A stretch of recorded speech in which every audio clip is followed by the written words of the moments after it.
y'all, I'm Jennifer. Welcome back to my kitchen and welcome to another video. I asked over on the community tab a few days ago what types of videos / recipes did y'all want to see, and I got a lot of requests for easy casseroles and dump and go type meals. So that's what this video is all about. Let's get right on into the recipes.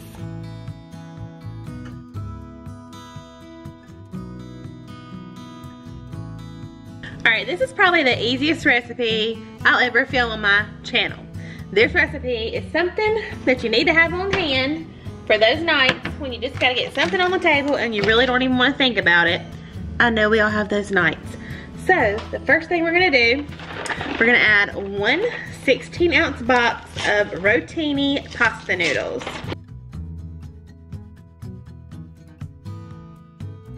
Next, you're gonna add one bag of frozen meatballs, a 14-ounce bag. This is a 32-ounce, so I'm gonna just add about half of the bag.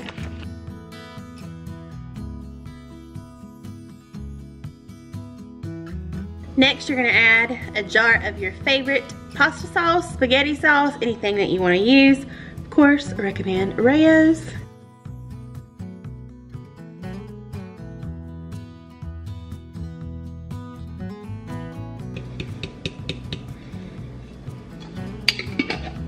And lastly, we're just gonna add 3 cups of water. So your pasta is gonna cook in the sauce and the water as it goes. And also your pasta will soak up all this liquid so it won't be liquidy when it comes out. It'll just be nice and saucy. I'm placing my dish on a baking sheet just because I've never used this beautiful dish before. So I'm afraid it might bubble over. Just in case, I'm gonna put that there. But I'm gonna cover this with foil, and this is gonna bake for 35 minutes until that pasta is al dente.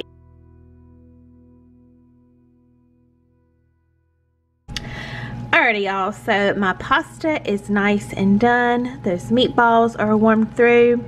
I wanted to tell y'all I did have to end up cooking mine for about an hour till my noodles got done, but it could be my baking dish, it could be a lot of things, so just keep an eye on it and keep adding a little bit of time, but I would say plan for an hour just in case.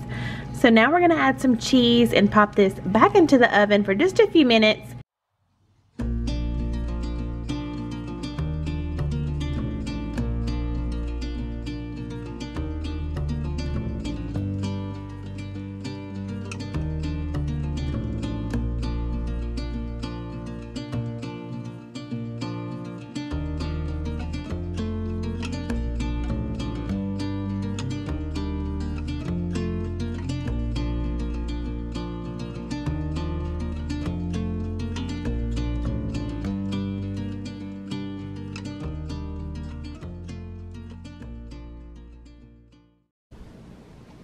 Alright, first I'm going to preheat my oven to 350.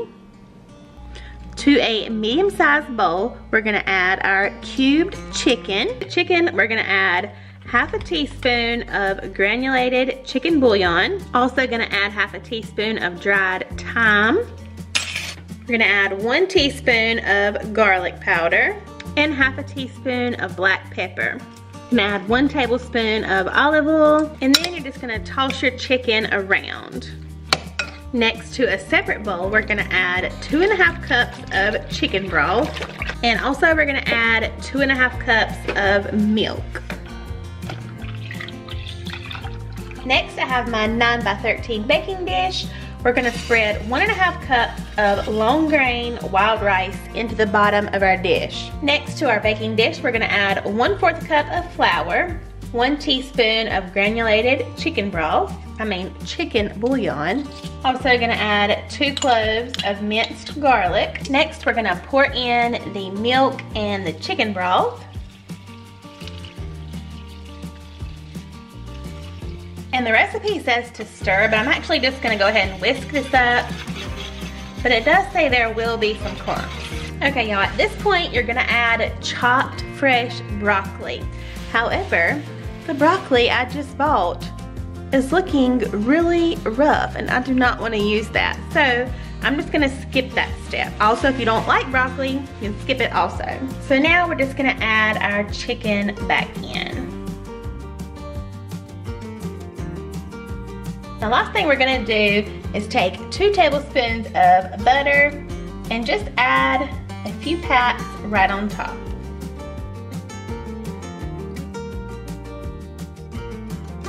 Alright, this is gonna go into the oven for 40 minutes uncovered. Alright, so I just took the chicken and rice out of the oven. I'm just kind of stirring it around to see if that rice is done, and it looks to be. So now we're gonna take 2 cups of Monterey Jack cheese. I'm gonna add 1 cup into the casserole and stir it all in there.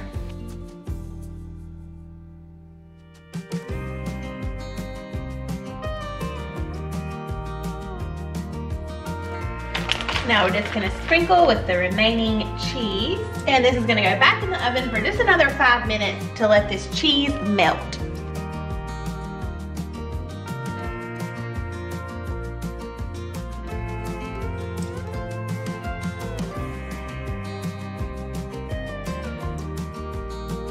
All right, it looks a little plain because we didn't add the broccoli, but I'll tell you, the house smells delicious. And honestly, I think my kids and my family are gonna gobble this right up. So, there you go. Next up, we have twice baked potato casserole.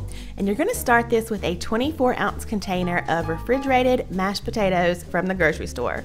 Bob Evans are really good if you've never tried them. We're gonna pop those into a bowl. Next, we're gonna add about half a bag of shredded cheddar cheese, the Tillamook again, so good. Also gonna add half a cup of sour cream, a sprinkle of salt, pepper, and onion powder.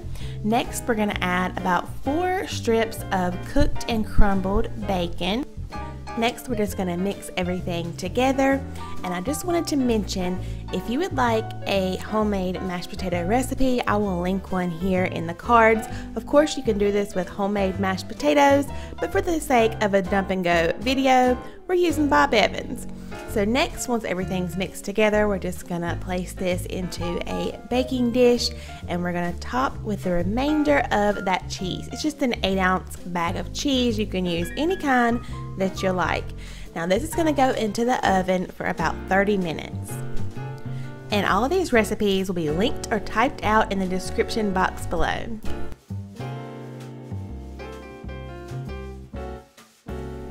Once your casserole is nice and bubbly, we're gonna add 2 more strips of cooked bacon to the top.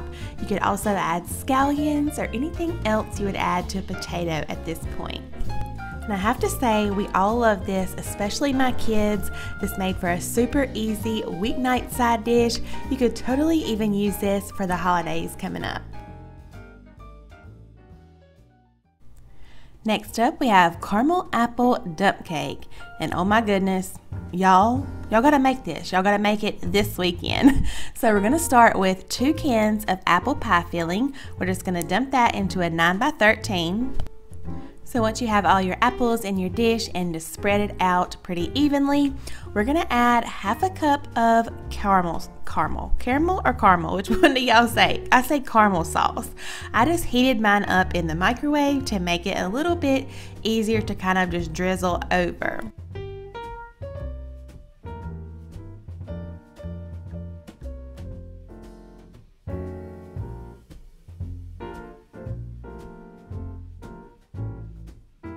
On top of the caramel, we're gonna add a sprinkle of nutmeg, a sprinkle of allspice, and a sprinkle of cinnamon. Next, you're gonna get a box of butter pecan cake mix.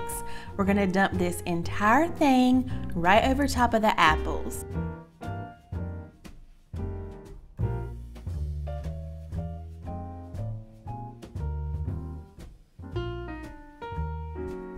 Next, we're going to take about 1 stick of butter, cutting it into thin little slivers, and we're going to place this all over top of that cake mix, being sure not to leave any large gaps in between, because this butter is going to melt all down over this cake mix and apples.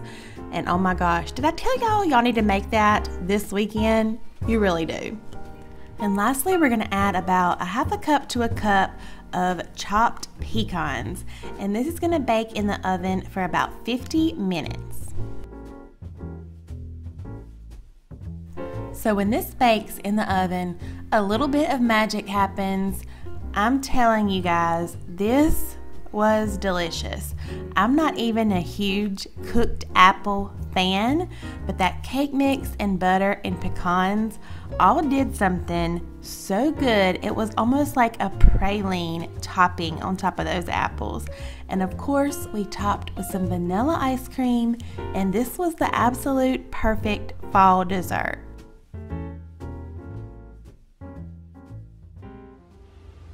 Alright y'all, that's going to be it for today's video. Thank you so much for joining me. All of these recipes were so super easy, just when you need to get something on the table, quick and easy. Let me know if you think you might try any of these recipes. I hope you're all doing amazing, and I will see y'all next time. Bye y'all.